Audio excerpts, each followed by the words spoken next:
नमस्कार, ये आकाशवाणी शिमला है। अब आप नीतू वर्मा से कोविड-19 पर विशेष समाचार सुनिए।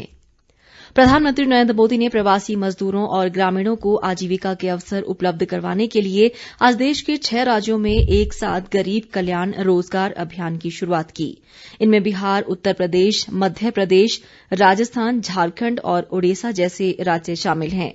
इस अभियान का उद्देश्य अपने राज्यों को लौटने वाले प्रवासी मजदूरों और ग्रामीण नागरिकों को आजीविका के अवसर प्रदान करना है। प्रधानमंत्री ने बिहार के मुख्यमंत्री नीतीश कुमार के साथ 5 अन्य मुख्यमंत्रियों और केंद्रीय मंत्रियों की मौजूदगी में बिहार में खगड़िया जिले के तेलीहर गांव से वर्चुअल रूप से इसकी शुरूआत की। प्रधानमंत्री ने कहा कि कोरोना महामारी के मौजूदा समय में केंद्र सरकार इस बात का ध्यान रख रही है कि गांव में रहने वाले लोगों को किसी तरह का कर्ज न लेना पड़े। उन्होंने कहा कि इस योजना से गांव में रोजगार के व्यापक अवसर सृजित होंगे। 125 दिनों के इस अभियान को मिशन मोड स्तर पर लागू किया जाएगा। 50,000 करोड़ रुपए के फंड से प्रवासी श्रमिकों को रोजगार प्रदान करने और देश के ग्रामीण क्षेत्रों में आधारभूत संरचना तैयार करने के लिए 25 विभिन्न प्रकार के कार्यों को तीव्र तरीके से लागू किया जाएगा। गरीब कल्याण रोजगार अभियान 116 जिलों में चलाया जाएगा। इस योजना के दायरे में बिहार के 32 जिले शामिल हैं। केंद्र सरकार ने राज्यों को पत्र लिखकर घर में क्वारंटीन संबंधी संशोधित दिशा निर्देशों का पालन करने को कहा है।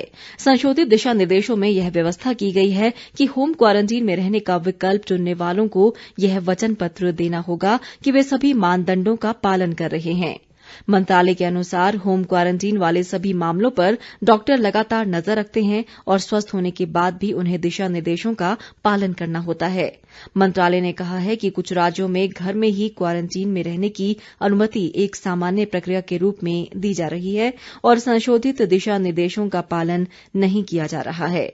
मंत्रालय ने राज्यों से कहा है कि वे कोरोना के प्रसार को रोकने के लिए दिशा निर्देशों का सख्ती से अनुपालन सुनिश्चित करें। केंद्र सरकार ने कहा है कि देश में कोरोना संक्रमण से ठीक होने की दर 54% से अधिक हो गई है। कोरोना संक्रमण से अब तक 2,13,000 से अधिक लोग ठीक हो चुके हैं। पिछले 24 घंटों के दौरान 9,120 लोग ठीक हुए हैं। इस समय लगभग 1,68,000 लोगों का इलाज चल रहा है। स्वास्थ्य और परिवार कल्याण मंत्रालय ने कहा कि पिछले 24 घंटों के दौरान देश में कोविड-19 के कुल 14,516 नए मामले सामने आए हैं। इसके साथ ही देश में कोविड से अब तक संक्रमित लोगों की संख्या बढ़कर करीब 3,95,000 हो गई है।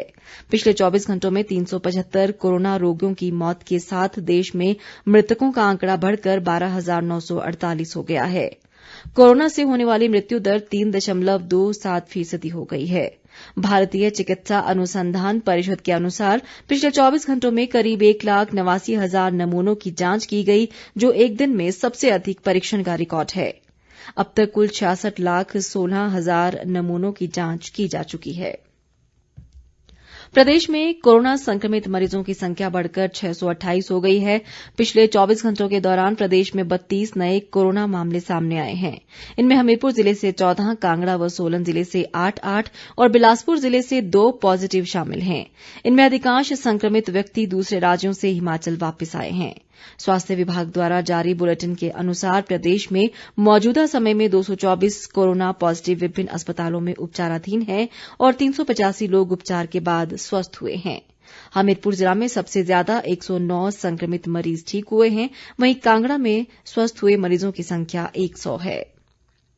कल अंतर्राष्ट्रीय योग दिवस है। प्रधानमंत्री नरेंद्र मोदी ने लोगों से कहा है कि परस्पर सुरक्षित दूरी के मानदंडों का पालन करते हुए घर पर अपने परिवार के साथ ही योग दिवस मनाएं। एक वीडियो संदेश में उन्होंने कहा कि योग दिवस एक सार्वजनिक आयोजन होता है, लेकिन यह असाधारण समय है और इसलिए हमें घर पर ही रहकर मनाना होगा। प्रधानमंत्री ने कहा कि पूरी दुनिया कोरोना महामारी से जूझ रही है, लेकिन योग में मानसिक, शारीरिक और मनोवैज्ञानिक चुनौतियों से निपटने की क्षमता है। उन्होंने इस बात पर प्रसन्नता व्यक्त की कि पिछले कुछ वर्षों में खासकर युवाओं में योग की लोकप्रियता बढ़ी है। इसी के साथ ये समाचार बुलेटिन समाप्त हुआ। हमारा अगला समाचार बुलेटिन आप सुन सकते हैं 6:30 बजे। नमस्कार।